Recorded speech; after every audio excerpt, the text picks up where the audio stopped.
रेखा, तुम अभी तक तैयार नहीं हुई हो।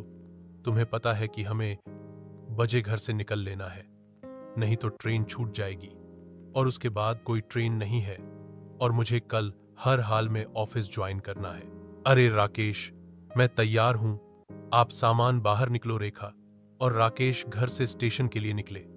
राकेश का ट्रांसफर दूसरे शहर में हो गया था। उसने अपने दोस्त की मदद से वहां पर किराए का घर पहले ही ले लिया था और उसे वहां शिफ्ट होना था। एक रात का सफर करके वो दोनों शहर पहुंचे और उस घर में पहुंचे जहां उन्होंने रहना था।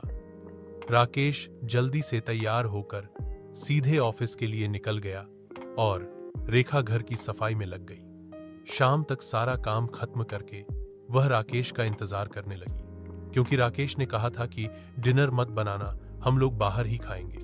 थोड़ी देर बाद राकेश आया और दोनों बाहर खाना खाने चले गए। रात में वापस आए। दोनों इतना थक चुके थे कि आकर सो गए। रात करीब बजे रेखा की आंख खुल गई और उसे लगा कि कोई उसके सिर के पास बैठा है और उसे ही घूर रहा है।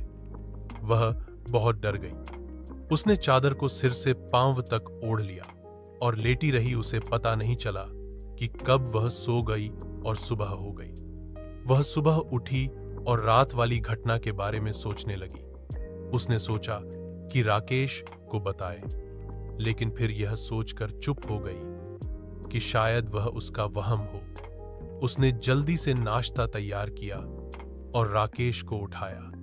राकेश तैयार होकर सीधे ऑफिस के लिए निकल गया और रेखा घर के कामों में व्यस्त हो गई। सारा काम खत्म करके वह बालकनी में कुर्सी पर बैठकर अखबार पढ़ी।